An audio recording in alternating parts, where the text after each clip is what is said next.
tal? ¿Cómo están? Buenas noches, un placer saludarles. Soy Fernando del Rincón, bienvenido a Conclusiones en esta, que es la semana número 45, de transmitir desde aquí, desde su casa. Por eso siempre le digo, bienvenido, mi casa es su casa. Bueno, mi estudio es su estudio, si lo quiere ver así. Esta noche vamos a hablar de algo que se da en el México de Andrés Manuel López Obrador y su 4T. En el México de los abrazos y no balazos de Andrés Manuel López Obrador. 19 cadáveres carbonizados. Abrazos, no balazos. ¿Qué tendrá que decir Andrés Manuel López Obrador sobre 19 cadáveres carbonizados en Tamaulipas? ¿Y qué se sabe? ¿Cómo fue? ¿Qué buscan las autoridades o a quiénes buscan? ¿Y son o no son mexicanos? Ese es el México de la 4T. Iniciamos.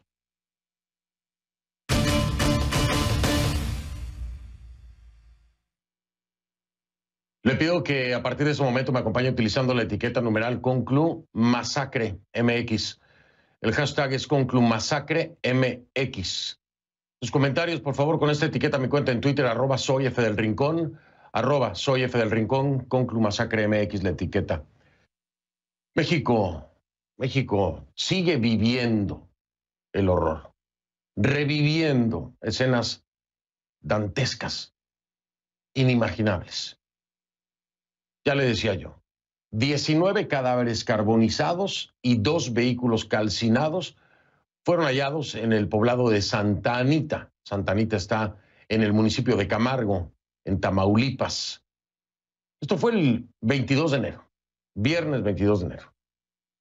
En la cabina de una pick-up había 2 cuerpos. Otro cuerpo estaba a un costado de la puerta del lado del conductor.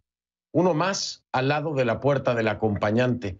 Y 15 cuerpos en la parte de atrás del vehículo. Ahí está viendo estas terribles imágenes.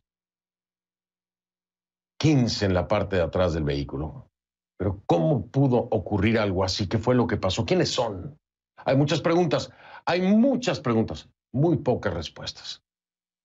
Aunque la secretaria de Gobernación de México, Olga Sánchez Cordero, aseguró este miércoles que hay avances contundentes en la investigación y dice que no habrá impunidad. Escúchala. Este evento hemos estado en el Gabinete de Seguridad viendo los avances que se tienen sobre esta situación. Y te puedo decir con mucha seguridad que se ha avanzado y que se ha avanzado muchísimo, que tenemos mucha información. Aquí está la secretaria de Seguridad y Protección Ciudadana, no sé si quiera decir algo sobre esto, pero que tenemos mucha información y si me permites, no dártela en este momento, porque tú sabes perfectamente que estas investigaciones tienen que llevarse a cabo en la mayor de las secrecías. Pero sí te aseguro algo, no es un San Fernando. ¿Por qué? Porque estamos avanzando en la investigación de manera contundente. Y desde luego que no va a haber impunidad, eso sí, y también la identificación de los cuerpos, eso también. Bueno, Sánchez Cordero dice que no es un San Fernando, y muchos de ustedes dirán, ¿por qué dice eso y qué es San Fernando? Bueno, lo voy a explicar. Dice eso porque previamente Guillermo Fernández Maldonado, que es el representante de la ONU en México, dijo que estos hechos recuerdan a masacres como la de San Fernando. La masacre de San Fernando en 2010, en Tamaulipas, también, donde los familiares de las víctimas siguen en búsqueda de verdad, justicia y reparación. En ese 2010 fueron 72 cadáveres hallados en San Fernando. ¿Se trataba de qué? De migrantes. Migrantes que se dirigían a Estados Unidos y habrían sido asesinados por presuntos miembros de los Zetas. Según Fernández Maldonado, esta vez hay información que indica que al menos varias de las víctimas serían guatemaltecas. Escuchen. Hay informaciones de varias fuentes que indican que al menos parte de las víctimas serían de origen guatemalteco. En todo caso, la forma en que estas personas fueron asesinadas, las rutas donde aparecen, nos recuerdan a casos anteriores, incluso casos en los cuales se tardó más de un año en identificar que efectivamente eran migrantes que iban en dirección de la frontera.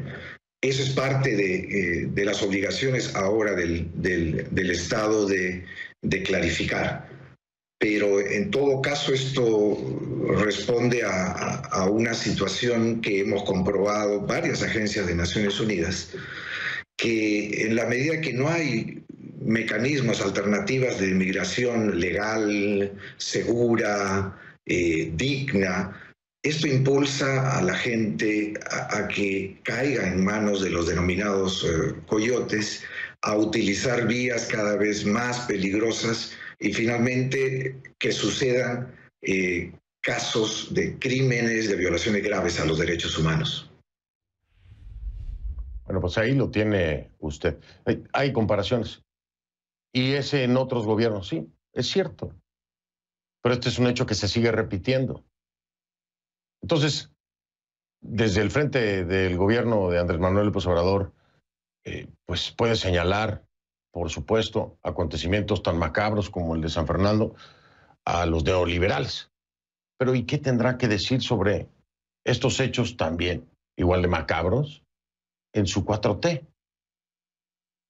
Es que el problema de México es añejo. Es que las masacres en México siguen ocurriendo. Y no se trata, efectivamente, estoy de acuerdo completamente con la secretaria de Gobernación, Sánchez Cordero, no se tiene que comparar ni una ni la otra. Lo que tiene que pasar es que no ocurra más. Es que no puede ocurrir más. Es que ahí es donde fallan los estados y los gobiernos de lo que sea, de derecha, de izquierda, de centro, del PRI, del PAN, del PRD, de Morena, a todos. Por igual podemos señalar como culpables y responsables de masacres como estas. Ahora, ¿qué más sabemos hasta ahora de lo que pasó en Santa Anita? Escuche bien. Primero les dispararon. Sí. Primero les dispararon. Después los quemaron. Sin embargo, y también de acuerdo a la información proporcionada por la Fiscalía General de Justicia del Estado de Tamaulipas, se presume que los cuerpos fueron trasladados.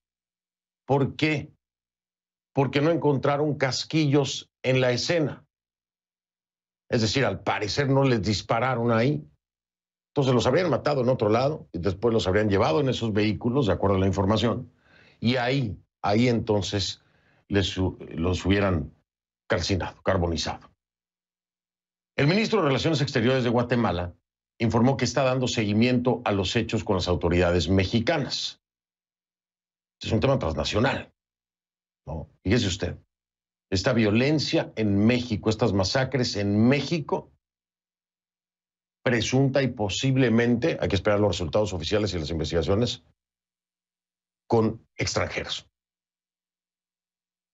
Por lo pronto, en términos de la Secretaría de Relaciones Exteriores de Guatemala, en este comunicado que dan a conocer, señalan que están a la espera de conocer el origen y la identidad de los fallecidos. Por eso le digo, presuntamente, que pudiera ser un tema de nueva cuenta transnacional, porque serían extranjeros. No se ha confirmado, hay que esperar la confirmación. Esto es un hecho. No lo es. ¿Existe la posibilidad? Sí existe. ¿Y por qué? Bueno, pues porque ya han reaccionado también autoridades del extranjero, de acuerdo a la información que comparten con el propio gobierno mexicano, ¿no? Se está haciendo el peritaje y la identificación, así que todavía no se puede dar por sentado que sean extranjeros. Pero, asimismo, la Cancillería de Guatemala comunicó que la Embajada de Guatemala y el Consulado de Guatemala en Monterrey han activado sus protocolos de atención consular y se encuentran en permanente comunicación con las autoridades estatales y federales de México, los Estados Unidos mexicanos, para determinar si dentro de las víctimas existe alguna persona de nacionalidad guatemalteca. Las autoridades de Guatemala también informaron que han atendido a un grupo de familiares y amigos de las presuntas víctimas de ese país. Entonces aquí añadimos, le voy explicando poco a poco para que entienda este rompecabezas. Aquí ya no nada más existe la sospecha por parte del gobierno guatemalteco a través de la Cancillería, sino que hay un grupo ya de familiares y amigos en Guatemala que dicen, esos pueden ser los nuestros. Y se han acercado precisamente a las autoridades guatemaltecas para decírselos. Este martes se les dio a conocer los procedimientos a seguir para la identificación que implica realizar pruebas científicas que determinen la identidad de los fallecidos y luego el cotejo de las muestras de ADN para determinar si efectivamente son familiares.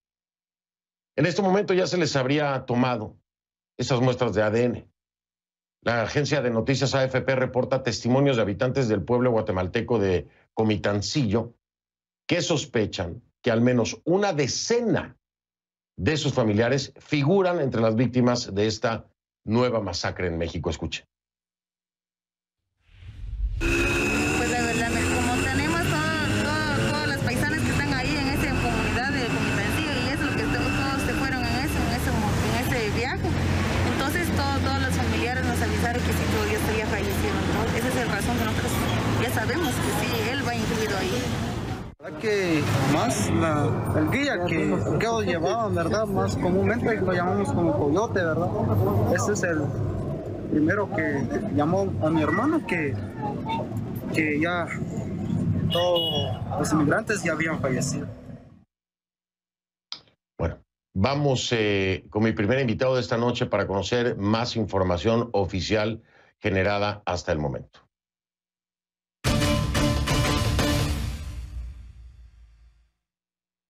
Para eso le doy la bienvenida a Luis Alberto Rodríguez. Él es el vocero de la Secretaría de Seguridad Pública de Tamaulipas. Gracias por acompañarnos, señor Rodríguez. Buenas noches. ¿Qué tal? Buenas noches a su auditorio. Muy amable, gracias. ¿Qué información nueva puede compartirnos acerca de esta terrible masacre? Bueno, de hecho usted ha hecho un resumen muy completo acerca de qué es lo que se ha venido haciendo. Y sí quisiera mencionar primero que nada un diferenciador muy importante con respecto a acontecimientos que se dieron en años anteriores, particularmente este que se referencia de San Fernando. ¿Cuál es la diferencia más importante? Que aquí la Fiscalía General de Justicia del Estado de Tamaulipas tuvo una intervención inmediata, oportuna, para iniciar primero una carpeta de investigación a partir de la cual se ha trabajado en dos grandes vertientes. La primera tiene que ver en servicios periciales forenses, que permitieron primero hacer, digamos, el levantamiento de los cuerpos y hacer los estudios de ADN. Ya se tienen las tomas de muestras de ADN, que son las que van a permitir hacer ese cotejo genético una vez que se tengan los perfiles de los familiares que aseguran que sus parientes están entre las víctimas. Otro elemento de estas periciales forenses tiene que ver con la determinación del género. De ahí que del total de las 19 víctimas, 16 fueron hombres, una mujer y dos que desafortunadamente, dadas las condiciones de los restos, no se pudo determinar su género. Dentro de esta vía también está este acercamiento, estas consultas que se iniciaron de manera muy inmediata con el Viceconsulado de Guatemala en Nuevo León, precisamente para conocer la situación y después ofrecer toda la colaboración. Ha habido un contacto muy estrecho ya con las autoridades de Guatemala. De hecho, y el ministro de Relaciones del Exterior de Guatemala y el viceministro también mencionaron que, y esto es muy importante, ellos señalan que tienen 15 muestras de familiares de potenciales víctimas de esta situación. Ellos incluso mencionaron que tal vez al final de esta semana tendrán ya nuevas muestras, las cuales por las vías diplomáticas serán enviadas a Tamaulipas, donde vale la pena mencionar hay un banco de ADN y un laboratorio de genética muy avanzado, de los mejores en el país, donde podrá ver esto que es la certeza jurídica, objetiva y científica de que las personas son las que se indican. Esto es la identidad de las personas y posteriormente, bueno, se podrá saber su origen. Esta es una de las vías que se ha venido trabajando. La otra tiene que ver con las circunstancias, saber qué es lo que ocurrió. Inicialmente lo que se conoció eran tres aspectos importantes. Una camioneta de las incendiadas, una Toyota, tenía placas del estado de Nuevo León. Una camioneta que ya había sido reportada, que había estado en algunos ilícitos y que, bueno, volvió a estar en circulación. Eso se está investigando, se está analizando por qué andaba nuevamente en esta situación. Junto con el estado señor Rodríguez, perdón, señor Rodríguez, perdón que lo interrumpa. Ahora me sigue dando detalles. Esto es muy importante. Quiero entender. Algunos reportes decían que se había encontrado una placa de Nuevo León, del estado de Nuevo León, y ahora usted me dice que uno de los vehículos tiene la placa de Nuevo León, que habría participado en algunos ilícitos anteriormente. ¿De qué ilícitos estamos hablando y dónde se habrían cometido los ilícitos utilizando ese mismo vehículo? Sí, son precisamente los elementos, es lo que venía yo diciéndole precisamente, en el sentido de que son elementos que se están analizando, se están investigando junto con la Fiscalía del Gobierno de Nuevo León a través de estos mecanismos de colaboración. Este es un elemento que se está analizando, se va a saber las circunstancias, por qué, y ese es un elemento. El otro tiene que ver con un testimonio en el que se señala que estos vehículos cruzaron de territorio de Nuevo León hacia territorio de Tamaulipas. Y creo que también información inicial que se obtuvo, que está siendo corroborada en trabajos de campo que todavía están haciendo las autoridades ministeriales, es que no se encontraron casquillos en el lugar, a pesar de que los cuerpos presentan heridas de arma de fuego. Entonces, estos son los elementos que apuntan hacia una hipótesis de investigación, que es que el sitio donde ocurrieron las muertes es distinto a donde fueron encontrados los vehículos incinerados. Digamos, en términos generales, esta es la investigación, que hasta donde va la investigación, se sigue trabajando. Ha habido una colaboración muy estrecha con Nuevo León, con Guatemala, y hay una voluntad de que esto avance en términos de las investigaciones. ¿No descartan entonces la posibilidad de que incluso el crimen, es decir, el asesinato de estas 19 personas haya ocurrido posiblemente, presuntamente, en territorio de Nuevo León y después los hayan trasladado a Tamaulipas, es decir, a territorio tamaulipeco? ¿Esta es una posibilidad, es una línea de investigación? Digamos, la línea de investigación apunta efectivamente a que es un sitio distinto, está muy cercano, y eso yo creo que es muy importante ubicar geográficamente. Digamos que son 400 metros, no más de 1 kilómetro de la línea que limita Nuevo León del estado de Tamaulipas. Ahora, es muy importante, es un ejido, es una zona ejidal donde hay muchas brechas y hay despoblado. Este es otro elemento importante. No es que haya un núcleo de población, es zona despoblada y hay brechas en esa zona. Permítame, señor Rodríguez, hacer una pausa. Regreso para seguir charlando con usted acerca de este macabro hallazgo, este terrible acto de violencia, esta masacre de 19 personas. Y estamos conociendo más detalles en este momento con Alberto Rodríguez, el vocero de la Secretaría de Seguridad Pública de Tamaulipas. Hago una pausa y regreso precisamente con él. Ya vengo.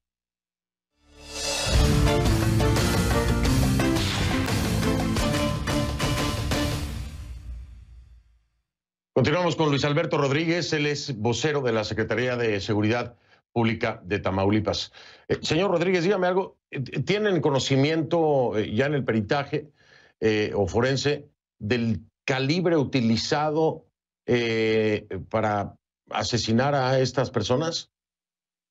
No, de hecho, continúan todavía los trabajos de forense, de servicios especiales forenses, precisamente para determinar ese otro elemento.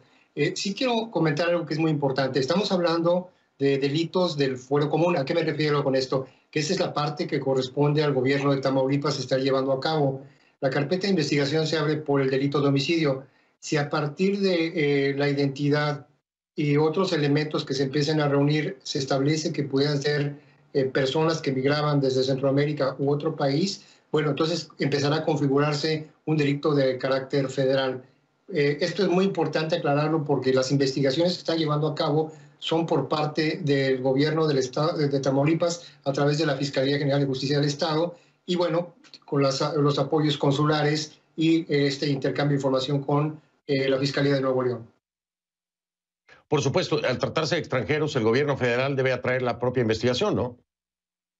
Sin duda, tendrá que darse vista para que puedan entonces ya configurarse lo que sería el delito de tráfico de personas y en un momento determinado que tendría que ver con posesión o portación de armas de uso exclusivo para las Fuerzas Armadas. Ahora, vamos a hablar de dos escenarios. Esto pudiera ser tráfico de personas, como usted mismo lo está diciendo, o puede ser narcotráfico. ¿Tienen registro de alguna actividad particular en la zona donde, usted ya me lo ha dicho, es despoblado y hay muchas brechas? ¿Actividad de narcotráfico en esta zona o no hay antecedente de eso? Bueno, hay indicios de que precisamente este tipo de zonas, insisto, es el límite de Tamaulipas con Nuevo León, que es en una zona despoblada que probablemente pudiera estar siendo utilizada para el tráfico de personas y otro tipo de ilícitos. Pero precisamente esa es la parte de la línea de investigación, que se necesita recopilar todas las circunstancias que hay alrededor de este acontecimiento para determinar qué es exactamente lo que sucedió y qué aspectos estarían ahí relacionados. Vale la pena también mencionar que a través de las redes sociales se empezó a comentar tanto por familiares como algunas organizaciones de la sociedad civil de Guatemala, se empezó a mencionar que eran personas que habían migrado hacia Estados Unidos pasando precisamente por el territorio mexicano, particularmente Tamaulipas. Debemos recordar que en Tamaulipas está, digamos, el punto más cercano hacia la frontera con Estados Unidos. De ahí que en muchas ocasiones sean rutas que pueden en un momento determinado ser usadas para estos fines. ¿De dónde sale? O bueno, se lo voy a preguntar diferente. ¿Ustedes tienen alguna evidencia que apunte a que pudieran ser extranjeros o guatemaltecos? Se lo pregunto porque la reacción por parte de Cancillería en Guatemala, a mí en lo particular me llama mucho la atención. Diariamente, y usted lo sabe igual que lo sé yo, desaparecen decenas de migrantes en el desierto, en muchos lugares. Es decir, no necesariamente tiene que corresponder a los guatemaltecos que estas familias están buscando. ¿Hay algún indicio de parte de ustedes, de las autoridades estatales, de la Fiscalía, que apunte a que en efecto pueden ser guatemaltecos? ¿O esto es una versión que se da por el reclamo solamente de las familias? Digamos, aquí el tema, la única evidencia, como mencionaba, científica, jurídica y objetiva que nos puede decir de qué origen son, es a través de estas pruebas de ADN. O sea, necesitamos saber primero la identidad de las personas. Si en un momento determinado esas pruebas genéticas de los familiares que dicen que son sus parientes coinciden con las personas, las víctimas, si se hace ese match, indudablemente pues estamos hablando de las personas de origen guatemalteco. Si resulta negativo, entonces pues... Claro, no sería. Pero entonces ustedes no tienen evidencia, es decir, no hay evidencia física, no hay documentos, no hubo documentos, no hubo nada que les dijera eso. No, es que precisamente por eso se están haciendo los trabajos de pruebas de ADN y se han solicitado estos perfiles genéticos a Guatemala. Esa es, digamos, insisto, la única evidencia científica, objetiva y jurídica que puede permitir saber la identidad. Pero, digamos, en esa perspectiva es que se está trabajando y se está trabajando de manera pronta. El Ministerio del Exterior de Guatemala comentó que para el fin de semana tendrían ellos ya más muestras, además de las 15 de familiares de potenciales víctimas, para poder hacer el envío hacia México, particularmente hacia Tamaulipas. Entonces, se está trabajando. Una vez que se conozcan las identidades, entonces podrá saberse ya con plenitud el origen. Como usted mencionaba, estamos hablando no de decenas de personas, son cientos de personas que están cruzando constantemente hacia México para ir hacia Estados Unidos. Y hay un dato que también vale la pena mencionar, no lo dice el gobierno de Tamaulipas, hay estudios realizados incluso por autoridades federales donde se menciona que la violencia que se ejerce, digamos, contra migrantes, muchas ocasiones ni siquiera es en Tamaulipas, hay estados del sur del país donde está ocurriendo más esta circunstancia. Bueno, donde sea que ocurra, no debería de ocurrir. Yo me tengo que ir, pero hay algo, sin duda. Hay algo que no me queda claro nada más, y me voy a extender un poco nada más porque quiero entender eso. Me ha dicho que es una zona sin población cercana, que son veredas, que son caminos de terracería improvisados, etc. Y entonces, en la información, el reporte se da vía telefónica a las autoridades de que hay una camioneta quemándose. pero si no hay población cercana, ¿cómo es posible que se haya dado un reporte de alguien? ¿Fue alguien que circulaba por estas veredas o de dónde salió? Porque hay gente que transita precisamente por estas veredas. O sea, estamos hablando que son caminos, o sea, son veredas por las que transitan diferentes vehículos en la zona. O sea, no estamos hablando, por eso decía, no es un núcleo de población. Entonces, es muy importante señalar esto porque a lo mejor es un punto toral. El hecho de que entre el momento en que pudieron haber sido incendiados los vehículos y en el que se da el reporte ciudadano, pasaron horas. Entonces, alguien vio y va, reporta a la policía estatal. Sí, reporta a la policía estatal, la policía estatal. ¿Tenemos problemas de audio, no? Sí. ¿Me escucha ahí? ¿Ahí sí me escucha, no? Sí, creo que tenemos problemas de audio, ¿no? A ver, que me confirme ahí Sí, escucho. Ahí sí me está escuchando. Ok, como le comentaba, entonces, hay ese reporte ciudadano horas después de que se detecta el vehículo de una persona, llega la policía estatal y la policía estatal llama a periciales para que se hagan todos los trabajos. O sea, estamos hablando de diferentes momentos en que esto ocurre. Ok, perfecto. Nada más quería aclarar eso para que nuestra audiencia pudiera entender cómo es que se da precisamente el acontecimiento del hallazgo, ¿no?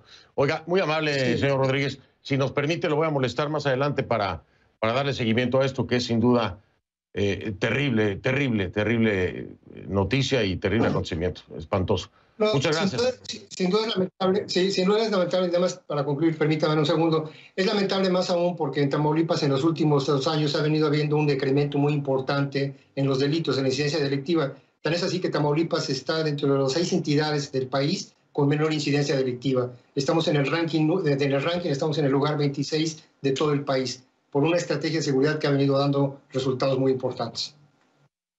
Pues ojalá que estos resultados tan importantes tengan aplicación, no haya impunidad y puedan dar con los responsables de esto, que es una masacre que no sabemos si ocurrió en territorio tamaulipeco o en Nuevo León. Eso ya se va a determinar. Muchas gracias, señor Rodríguez. Buenas noches. Gracias, hasta luego. Buenas noches. Era Luis Alberto Rodríguez, vocero de la Secretaría de Seguridad Pública de Tamaulipas. Voy a hacer una pausa. Al regresar voy a Guatemala. Voy a preguntarle a uno de los familiares de dónde creen o por qué creen ellos que estos cuerpos calcinados pudieran ser pues su familia. ¿De dónde es que viene esta aseveración de la masacre en Tamaulipas? Ya ven.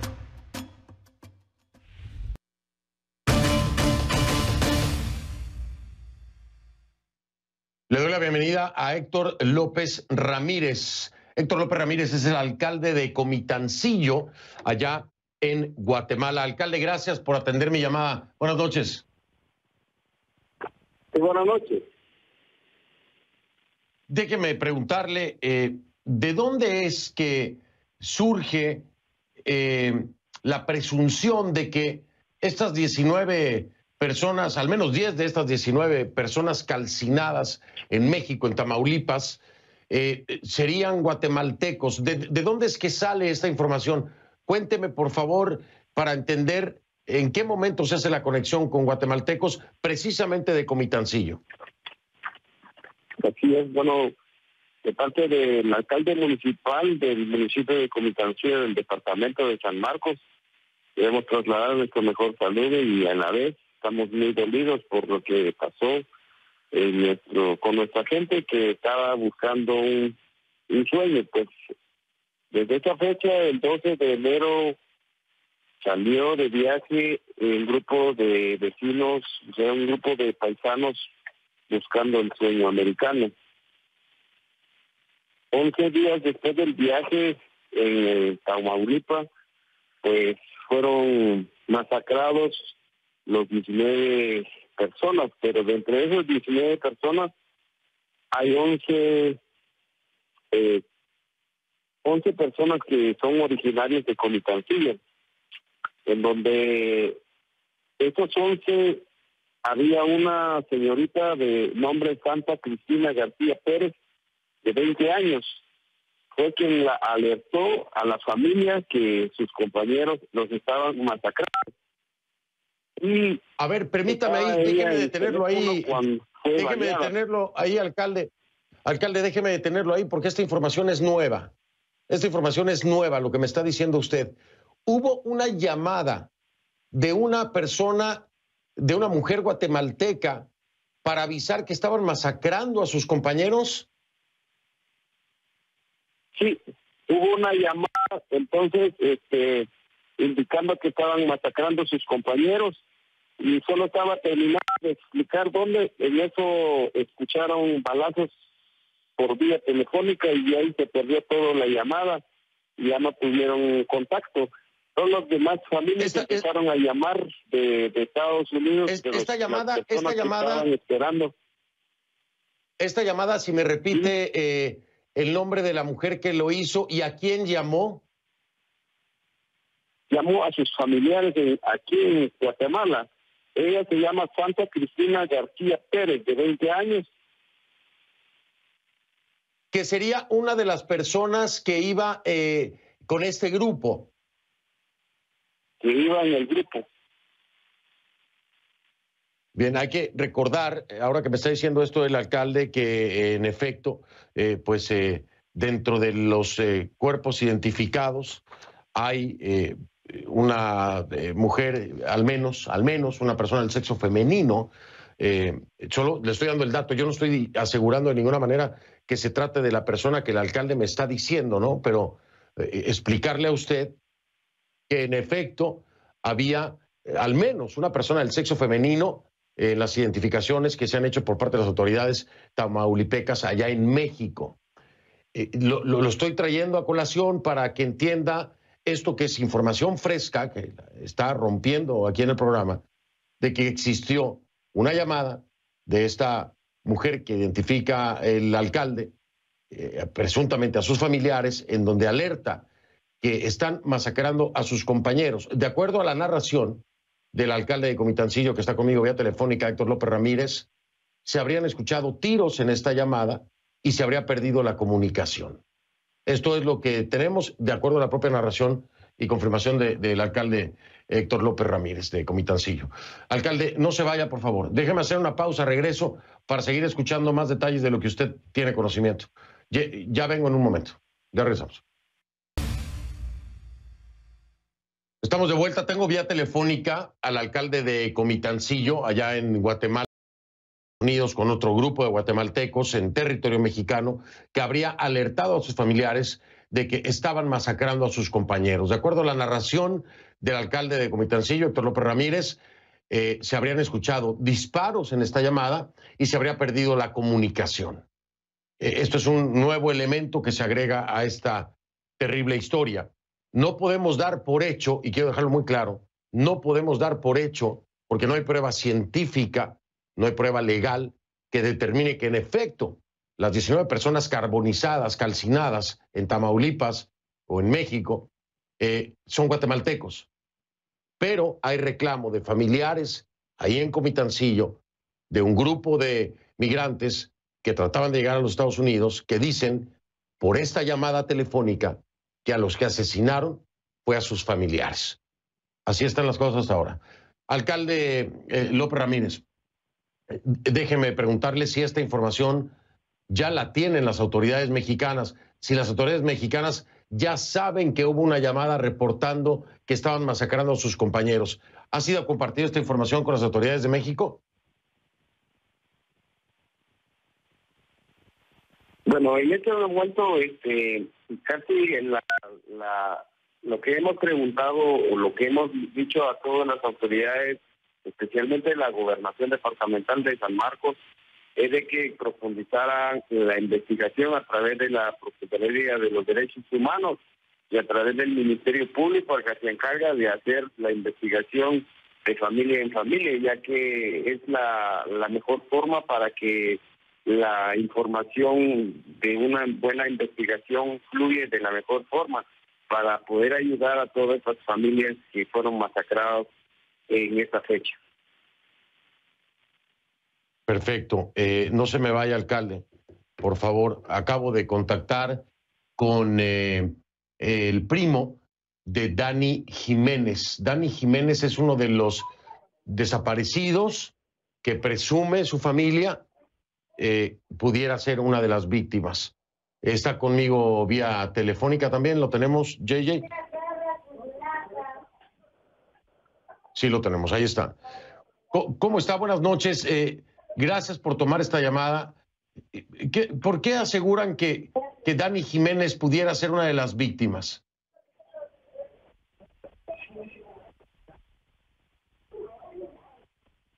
¿Me escucha? Estoy hablando con el primo, le repito, el primo de Dani Jiménez. Es su primo que está vía telefónica. Si me confirman el nombre nada más del primo, por favor, JJ, se los voy a agradecer. La pregunta para el primo de Dani Jiménez, una de las presuntas víctimas o desaparecidos. ¿Por qué piensan que Dani Jiménez es una de las víctimas? ¿Me pueden decir esto? Bueno. Mira, en primer lugar, pues buenas noches, ¿verdad? Solo una, más que todo, un poco de noticia que les voy a dar porque no sé más o menos, ¿verdad? Pero sí, Dani Jiménez iba dentro de esos grupos que emigraban para Estados Unidos. Nos enteramos de cuando nos avisó el coyote, ¿verdad? Que todos ya habían fallecido. Y como voy a repetir, todo lo que iban allí con el coyote era del municipio de Comitancillo. Casi todos los 19 fallecidos son del municipio de Comitancillo. A ver, aquí Marco Tulio, ¿verdad? Marco Tulio, perdón, necesito, es que me he quedado sorprendido con lo que me has dicho. El coyote los llamó para decir que había muerto el grupo de guatemaltecos de Comitancillo que iban con ellos. Así es. ¿Cuándo fue esta llamada, Marco Tulio? ¿Cuándo les llamó para decirle que habían muerto los guatemaltecos que iban con ellos? El sábado en la tarde. El sábado en la tarde. De acuerdo a las autoridades mexicanas, los hechos ocurrieron el viernes. Marco Tulio, ¿te dijo cómo habían muerto? La verdad que más que todo no tengo mayor información, ¿verdad? Pero sí, lo que nos avisaron es de que aquellos ya habían fallecido y los mataron ahí en la frontera. Esas son las únicas noticias que nos dieron, que sí los mataron en la frontera. Estaba hablando con el alcalde de Comitancillo, Héctor López Ramírez, y me decía de una llamada de una de las mujeres que iba en uno de los grupos, que dice que llamó a sus familiares diciendo que les estaban disparando. ¿Tú sabes de esta llamada algo? La verdad, hasta el momento no sabemos nada de esa llamada. Hasta el momento no sabemos nada. Pero ustedes tienen otra llamada entonces que sería la del coyote que llevaba. ¿Cuántas personas iban con el coyote, Dani, junto con Dani y Marco Tulio? ¿Cuántas personas irían con él? Yo digo que mayor idea no tengo, pero sí creo que más de 19 personas. Más de 10 personas. Bueno, pues aquí hay una cantidad de elementos. Más de 19 personas. Más de 19 personas.